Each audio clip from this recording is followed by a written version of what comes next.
অবৈধ অর্জনের মাধ্যমে সম্পদের পাহাড় গড়েছেন পুলিশের সাবেক মহাপরিদর্শক বেনজির আহমেদ। এমন অভিযোগে তার সম্পদ অনুসন্ধানের নামে দুর্নীতি দমন কমিশন দুদক। এরই মধ্যে বেনজির ও তার স্ত্রী সন্তানদের নামে বিপুল পরিমাণ সম্পত্তির সন্ধানও পেয়েছে দুদক। পরে সেসব সম্পদ জব্দের আবেদন করে সংস্থাটি। আবেদনের প্রেক্ষিতে এবার বেনজিরের Savanna eco resort and natural পার্কের নিয়ন্ত্রণ নেওয়ার নির্দেশ দেন আদালত। শুক্রবার রাতে আদালতের সেই আদেশ বাস্তবায়ন করেছে প্রশাসন। আরও জানাচ্ছেন এসআই রাজ।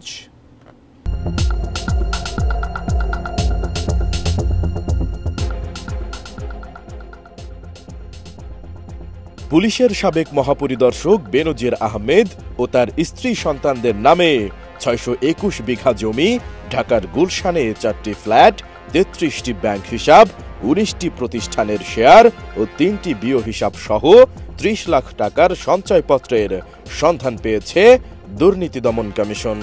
দুদকের আবেদনের প্রেক্ষিতে এসব সম্পদ জব্দ করার আদেশ দেন আদালত।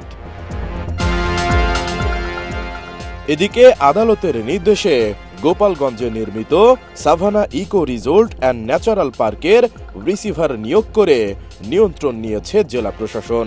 শুক্রবার রাতে পার্কটি জব্দের আদেশ বাস্তবায়ন করা হয়।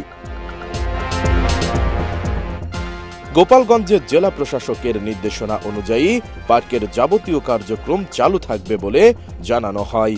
শুক্রবার রাত 11:30টার দিকে পার্কের প্রধান ফটকের সামনে মাইকিং করে গোপালগঞ্জের জেলা প্রশাসন ও দুর্নীতি দমন কমিশনের কর্মকর্তারা যৌথভাবে এ ঘোষণা দেন।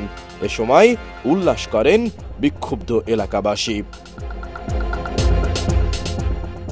গোপালগঞ্জ জেলা প্রশাসকের পক্ষে সহকারী কমিশনার বাবলি শবনম, দুর্নীতি দমন কমিশনের জেলার উপপরিচালক মোহাম্মদ মশিউর রহমান, সহকারী পরিচালক সোহরাব হোসেন সোহেল, দুদক মাদারীপুরের সহকারী পরিচালক মোহাম্মদ সাইদুর রহমান ও জ্যেষ্ঠ মৎস্য কর্মকর্তা সোহেল মোহাম্মদ জিল্লুর রহমান মৃগান সহ জেলা প্রশাসন ও দুদকের অন্যান্য কর্মকর্তারা এ সময় উপস্থিত ছিলেন।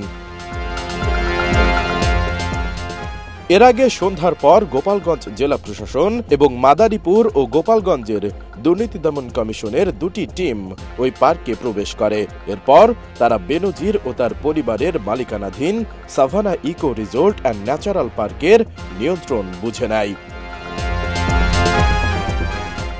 গোপালগঞ্জের দুর্নীতি দমন কমিশনের উপপরিচালক মোহাম্মদ মশিউর রহমান বলেন, শনিবার সকাল থেকে স্থাবর ও অস্থাবর সম্পত্তির তালিকা প্রস্তুত ও সাইনবোর্ড লাগিয়ে দেওয়া হবে।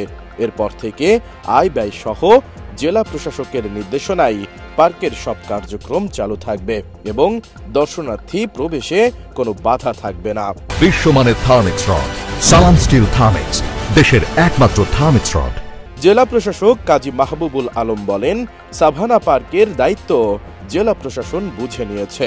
পার্কের মৎস্য, কৃষি জমি সহ বিভিন্ন স্থাপনা বিভিন্ন দপ্তরকে বুঝিয়ে দেওয়া হবে। 3টি পার্ক রয়েছে, যেটা হচ্ছে পুকুর বা জলমহল, সেটা দেখবেন জেলা মৎস্য অফিস, এবং কৃষি জমি সেটা ব্যবস্থাপনা দেখবেন জেলা কৃষি বিভাগ। এছাড়া যে রিসোর্টটি রয়েছে ইকো রিসোর্ট, সেটা জেলা প্রশাসকের দায়িত্ব দেওয়া আছে। এদিকে পার্কের কারণে জমি হারানো মানুষ ও বিক্ষুব্ধ এলাকাবাসী এ কথা শুনে পার্কের সামনে জড়ো হন। তারা আনন্দ উল্লাসে মেতে ওঠেন। র্যাবের মহাপরিচালক ও পুলিশের আইজিপি থাকাকালীন সময় বেনজির আহমেদ গোপালগঞ্জ সদর উপজেলার বৈরাগীটোল গ্রামে ৬২১ বিঘা জমির ওপর গড়ে তোলেন Savanna eco resort and natural park.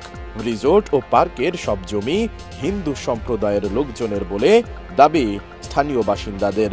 তাদের অভিযোগ, ভয় দেখিয়ে জোর করে ও নানা কৌশলে জমি কেনা হলেও অনেক জমি দখল করা হয়েছে।